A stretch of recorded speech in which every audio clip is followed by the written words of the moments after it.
Hello and welcome back, my friends. Today I'm going to be sharing with you a bunch of gardening tips and tricks that'll help you to grow one of the most amazing green vegetables I think every gardener should be growing in their garden throughout the summer and fall months. Check it out.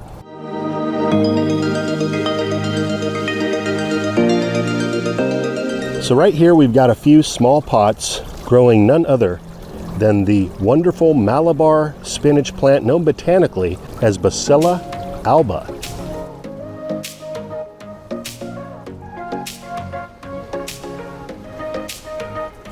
What makes the Malabar spinach plant so special compared to traditional spinach plants which don't do well in the heat is that it not only survives the warm weather, it actually thrives throughout the summer into the fall. And that, my friends, is of great benefit for anybody looking to add some delicious greens into their dishes and remain healthy throughout the summer. And although the Malabar spinach is easy to grow just by direct seeding it into your garden, I think it's a great idea to get them started in small pots like this and transfer them out once they've grown a few inches tall. It's going to give them a better chance of survival against the threats of some of the different insects and pests that we commonly see in the garden, such as pill bugs, wood lice, earwigs, slugs, snails. Once your plants get a few inches tall, they have a much better chance of survival. Now, whether you're planting your Malabar spinach seeds directly in the garden or in pots, it can be a good idea to soak them overnight for 24 hours. And even a better idea if you do what's known as mechanical scarification. Basically a manual scarification. We just want to nick the very outside layer of the seed, allowing moisture to get into the inner part of the seed, which will not only expedite the germination time so that you get plants quicker, but it's also going to give you a higher overall germination percentage. So as you can see, there was several seeds in this one pot that all sprouted and took. And rather than just plant these in the ground as one clump, I'm going to separate these plants. And the way I do that is by simply removing the potted plant out of the pot.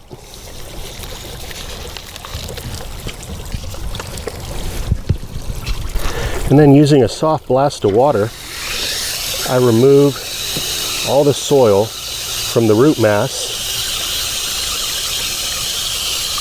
And you can do this with any small potted plants that you're getting ready to transplant.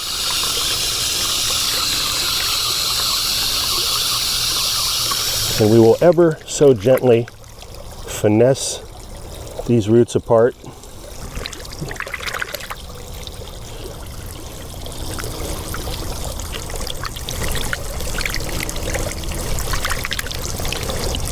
Usually I'm able to do this and avoid any tearing of the roots.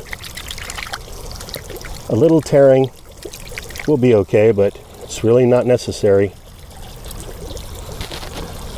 They'll just pull right apart using this technique.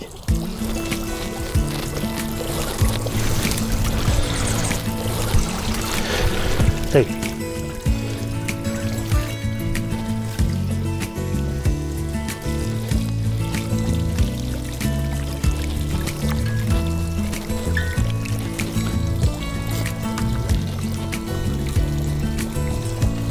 Clear this water.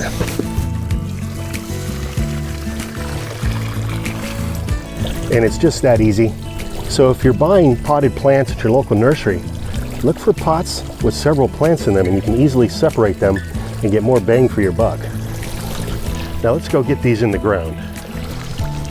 So when deciding on the best location in your garden to grow Malabar spinach, you want to choose a site that has at least 4 to 6 hours of sunlight. Full sun is going to be best. And although you can plant these in pots and have success that way, I do prefer to plant these in the ground. And because Malabar spinach is a vining crop, you want to plant it at the base of a trellis. Here I've got a cattle panel trellis, but you could use a pole bean trellis. You can make your own trellis out of whatever materials you have on hand. But this plant will vine and grow typically 4 to 6 feet tall, and even taller if you're planting this out in USDA climate zone 10, as this plant can perennialize in the warmest climates and it can get 10 feet plus. And you're going to want to prepare your soil so that it's well draining and nutrient rich. This would be a good time to add in a little bit of fertilizer if you've got it. Remember, the fertilizer that you feed your plants with ends up feeding you. So go organic. So we're just going to work that in. As you can see, I really didn't use all that much.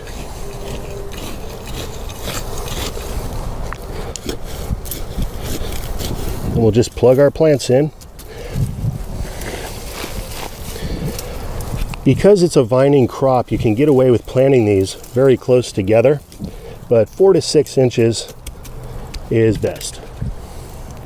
And here I'm using my 𝗏𝗿𝗃𝗃 tool, my favorite gardening tool I have on hand. So many uses. Very strong, allows you to dig deep without bending the metal here.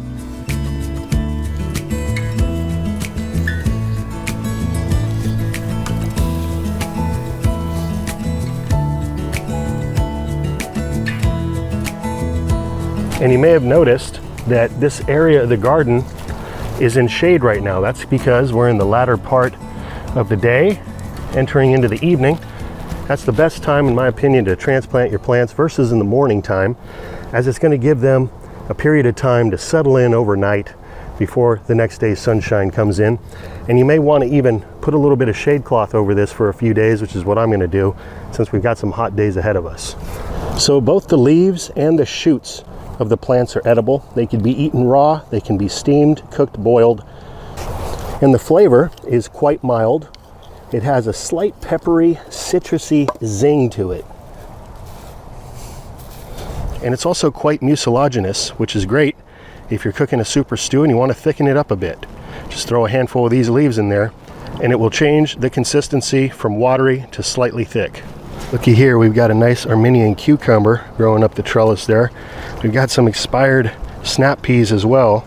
But for now, I'll just keep plugging these plants in. This is actually a 𝗙𝗏𝗃𝗫𝗁 culture mound. And this particular mound has produced wonderfully for us in our garden, while allowing us to keep the cost of creating a raised bed and soil amendments down to a minimum. And all that's left to do now is to give these plants a nice deep watering in. And they are going to want a consistent watering schedule, as well as a nice shot of nitrogen from time to time. And if you do all of these things, plant them in full sun, give them consistent watering and a little bit of nutrients, you're going to have yourself an abundance of greens throughout the summer and into the fall. And as these plants continue to mature, they will begin to flower, a nice beautiful white flower, and then they'll start to fruit. They'll create these little small purple berries, which can easily stain your hands and your clothes, but because of that fact, the berries have a history of usage being used as a dyeing product. Now you can harvest those berries as well, let them dry and use them for seed stock the following year, and you'll have plenty of seed to grow Malabar spinach year after year after year in your garden. No need to buy new seed every year.